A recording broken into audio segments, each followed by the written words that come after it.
All right, so imagine this. You're athletic, you're ready to begin your life, you're just 21 years old, and then suddenly you can't get out of bed. Can't walk more than 50 feet without resting, and no one knows what's wrong with you. Oh my gosh, yes. Doug Lindsay ends up finding his own fix, creating the surgery treatment that helped him. He's healthy and he's with us right now. Doug, welcome. Morning. Man, I saw your story on TEDx, the TEDx talk you did, which is just so incredible.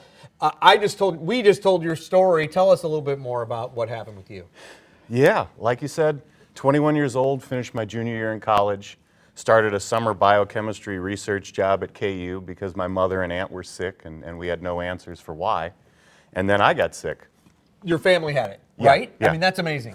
Yeah. Okay. So then I go and I see a bunch of doctors, and after seeing a bunch and they ran a bunch of tests, I could see the writing on the wall. Basically, I was headed down the same path as my mom and my aunt. They'd been going to doctors for decades with no answers. No answers. So I decided that I would tackle my problem like a scientist and take the lead. I didn't know what I would find, but I knew that they wouldn't find it by doing what they'd been doing. Yeah. So that's where this journey started. I'm homebound 11 years. In the course of that time, I was able to figure out what was wrong. We'll get to that in a second. And then partner with a researcher at the University of Alabama, Birmingham. He and I worked together, and it turned out I needed a surgery. It was an unusual surgery insofar as there was a chance a surgery would help me, but none existed. So I spent 4 years developing the surgery because I'd already figured out what was wrong. I'd already developed new uses for a few old medicines that were Yeah. used to help my family. Not and a doctor, by the way. Right, Not a right. doctor. Well, that's true. At that point, I'm Yeah. a disabled college dropout. And so, but I was science literate. Like the way I describe it Yes. is like knowing how the chess pieces move, and then you can get better. Yeah. Like I had enough science That's that I right. could read things and get in sort of upskill. So here's a question I always ask people with stories like this. Yeah. And your story is incredible, incredible. What keeps you from just giving up and going, you know what, this is bound to happen to me, Yeah. just let it happen? So, one good thing about life is that time keeps moving. Like, you can give up on a Wednesday, and you can also wake up on a Thursday.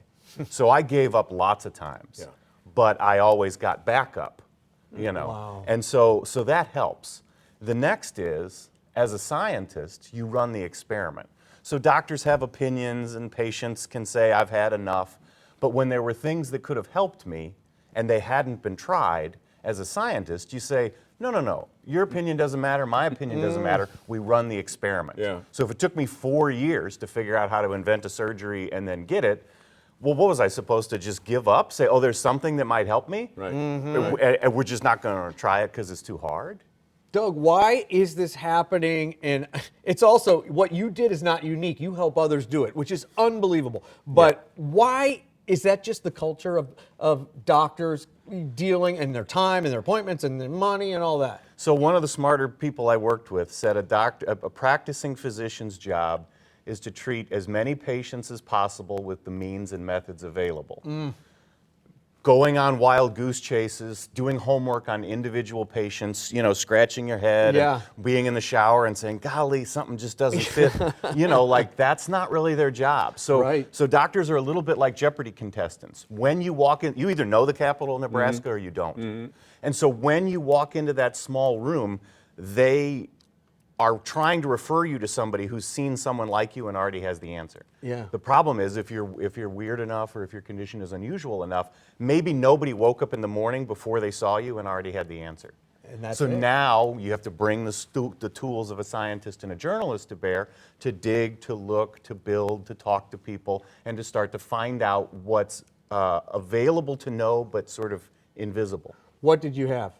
Yeah. What the heck was it? I had something called primary hyperepinephrinemia. Basically, this is the adrenal glands dumping too much adrenaline in the blood, and my body was hypersensitive to it. So when a deer jumps in front of your car and you slam on the brakes and your heart pounds, like that's what's happening to me, but if I eat a peanut butter and jelly sandwich. Wow. So I get a heart rate of 140 for 2 hours laying in bed from eating a peanut butter and jelly sandwich. And so it felt like I'm running a marathon just laying there. So we do this surgery, we go in, we take the center of the adrenal gland out and we leave the outside. Because just like an egg yolk and an egg white, there's two different tissues in the adrenal the gland, adrenal and they gland. do different things.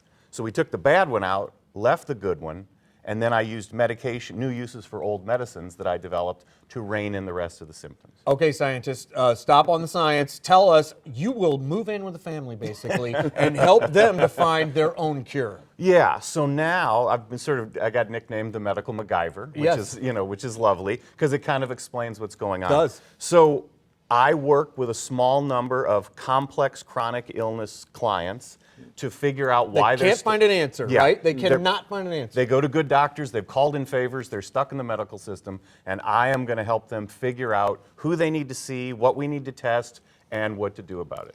Amazing. I mean, to go from what you've gone through, first of all, the courage to do it all. But you are one smart dude. I mean, you got to have the brains to back it Yeah. up to go along with it because, yeah, you can sit there, I think I can figure this out, but people are like, yeah, whatever. But then you do it, and now you see the give back as well. Yeah. And so that was a fascinating turning point, is that I'll never be better at basketball than someone who's really great. But my question was, is a year of my effort better than 40 minutes of your time, no matter what doctor you are? And I could meet that, right? I may never Yeah. be the best astrophysicist in the world, so there may be math problems that are too hard for me to solve. Yeah. But when it comes to this area, the biosciences, a year of my effort is surely better than 40 minutes of somebody else's time. Wow. How is your jump shot? Yes, are you any better? It's unbelievable. And there are people sitting here watching right now that are going, I feel like crap all the time, and it's really bad. Yeah. What do they do?